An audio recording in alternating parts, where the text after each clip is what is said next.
Hello, hello. What's up, everybody? Welcome back to the Queer Connections podcast, only podcast that's tearing down the walls of conventional dating and building a new palace of radical love and authenticity.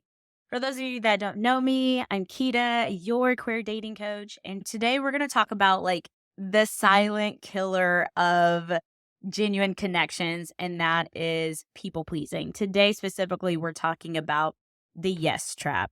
I did do a YouTube video on this, but buckle up, baby, because this episode is about to be a roller coaster of self discovery. Let's first look at the psychology of saying yes.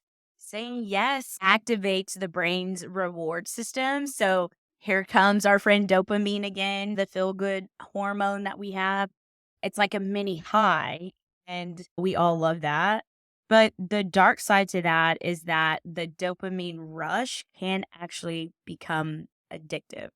You start out craving the approval and validation that comes from saying yes all the time. And what happens is it starts to be a detriment to your actual well being. Now, of course, I have some research.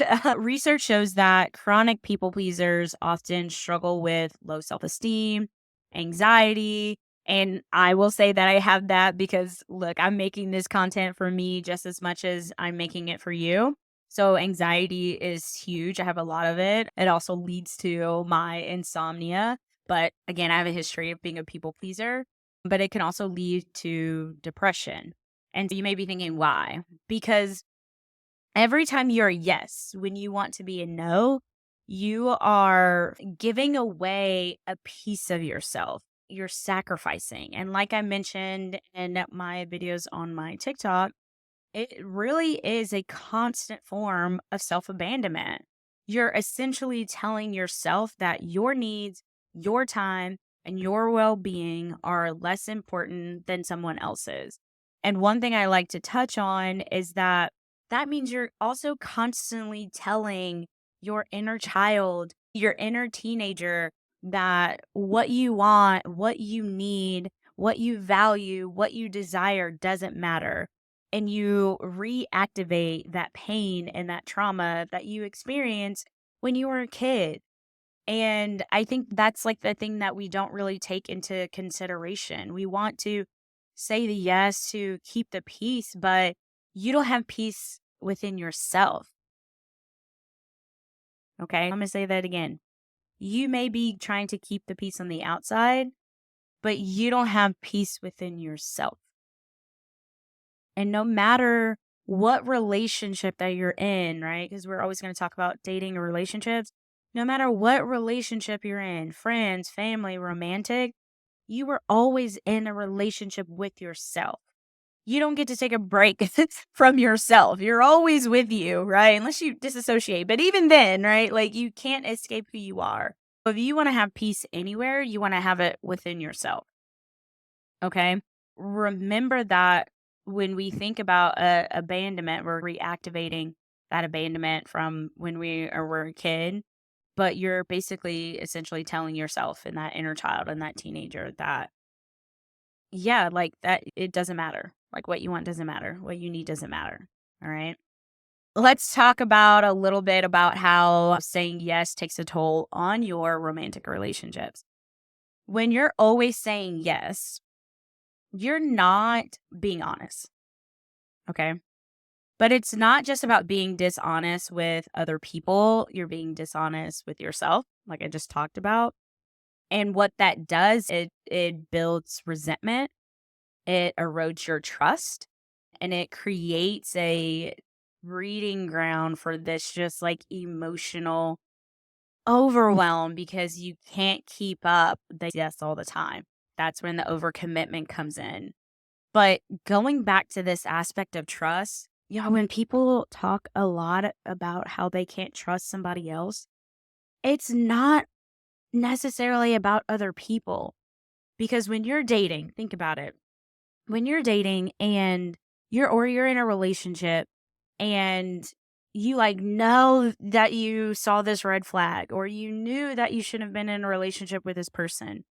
When you know those things, It's not that you don't trust other people, that's part of it, but you lose trust within yourself.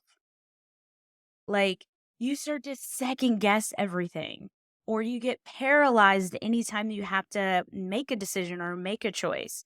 Or you say, I'm gonna be a constant yes for other people because when I was a no this time it didn't work out. And there's always gonna be evidence for that. But you start to lose connection with yourself and with your intuition. And as much as we have resentment for other people, there are parts that we resent ourselves. My therapist, because I go to therapy too, y'all, my therapist talks a lot about disgust.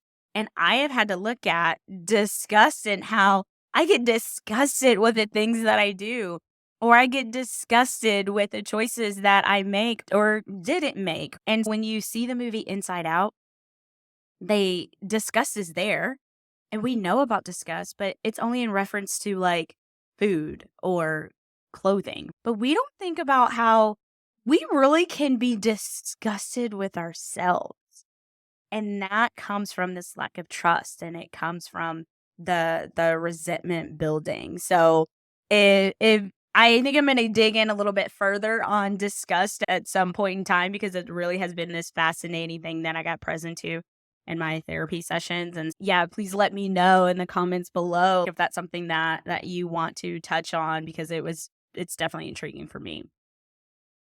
Okay, let's talk a little bit about how you can actually implement and say no versus just giving that automatic yes, and also how you can say yes authentically. Because remember, when you're a yes, when you want to really be a no, you are not being honest. You're not being authentic. People actually don't know who you are. Okay, let's get down to the nitty gritty on how we can really break this yes trap. Tip number one would be to use the yes and method. I started doing this and I use it all different kinds of ways. This is basically saying yes if you want to actually do the thing, but adding on some type of clarifying terms in order to get me out of this constant people pleasing and like over scheduling myself and over committing to things. I would say, yes, I want to go. And that sounds like a lot of fun. And I need to check my calendar to see if I have time, to see if I can meet you, to see if I can show up for you. You can also say things like, yes, I can attend your party and I'm going to leave at 9 because I want to honor myself. Being a yes on your terms without compromising your needs is the goal of the yes and method. Let's jump to tip number 2. This is the no but method, right? The no but allows you to be a strong no when you want to be a no, but without the shame and guilt setting in because as people pleasers, that's something that we have. We're like, oh my gosh, they're going to be so upset at me. They're going to be so mad at me. You can say no, but you can offer different alternatives. No, I can't give you any money, but I can help you brainstorm ways that you can get some money. Or no, I'm not going to help you move, but I can help you look up trucks or research somebody else that can maybe help you move. This is where you can really be a strong no without having to worry about, oh my gosh, is this person mad at me? Again, the goal is to offer an alternative and respect your needs as well as the other person's needs, especially if it's like an emergency type situation. Lastly, tip number 3 is the self check question. There are 3 questions that you can ask yourself before committing to anything. All of these methods are really important because I think a lot of times with people pleasers, we're just on this automatic thing, like we're on this automatic schedule or this automatic yes, or like I have to show up instead of really taking the time to see if that's something that you want to do. Here's some questions that you can ask yourself before answering, okay? And because we want to answer honestly. So the first question is, will this yes add value to my life? Now, you probably don't have to ask yourself that question all the time. If someone asks you to go grocery shopping with them, unless it's going to take away from something that you do value, that you actually want to do. The second question is, am I saying yes out of fear or out of love? Or what I say, are you a powerful yes? Are you saying yes from a place of power, or are you saying yes from a place of pain? Okay. And then this makes a huge difference, and you'll feel it in your body. When you stop and pause and you have this driving factor that says, say yes, yes, say yes. Or you're like, say yes so they won't be mad at me. Say yes, I won't feel bad for telling them no. If you have that going on, you're doing it out of fear, not out of love. And some people will try to trick you and say, well, you would be a yes if you loved me. But that's not true, because the most loving thing that we can do for other people is to be honest and to be authentic. And you're now having to retrain people. So when you start being a no because you realize you're saying yes out of fear, not out of love, some people are going to be upset because they benefit from who you are right now. And that's okay. You're growing and elevating. So people are either going to meet you up here or they're not. All right. And then the last question is, what part of me wants to say no and why? And this is huge because we talk a lot about yes, but I don't think we ever look at why we actually want to say no. I know sometimes with certain people in my life, I say no because I have a very strict boundary, probably because I have the fear of, if I give them a little bit of space, if I loosen up my boundary, then they're going to creep in and come into my life and wreak havoc and all that kind of stuff. You want to look at what part of you is saying no. Where do you feel it in your body? And when you start to get present to that, I think that'll make a huge difference for you. You'll gain some insight into like your motivations, and this will also help you be more authentic in your decision making and build the trust within yourself.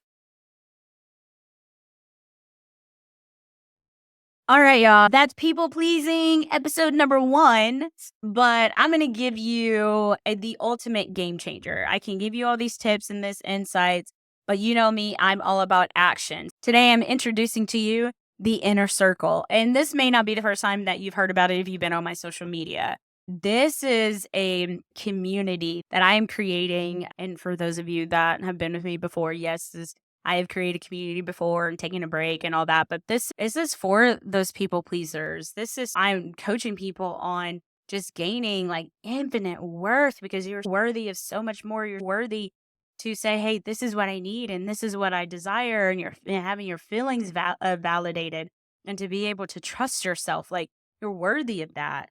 It's also a place where we can just build unshakable confidence, not just in dating or relationships, because when we start shifting this, it'll show up in every part of your life.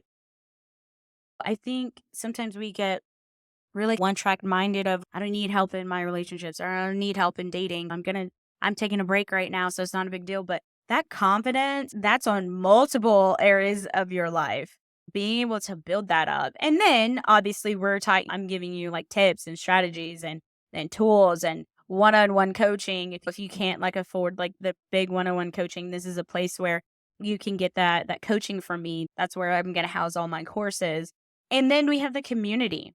Imagine being part of a community that not only supports your journey, but celebrates you, like your authentic you. Like when we have these groups, y'all, like people show up authentically and so raw, and it's amazing. You'll be able to give an authentic no or give an authentic yes when you want to, because we're going to cultivate a community like that. Don't wait. The link is in the show notes down below, and you can join today. We're going to have our first big launch at the beginning of October, because I want to have plenty of people to come in.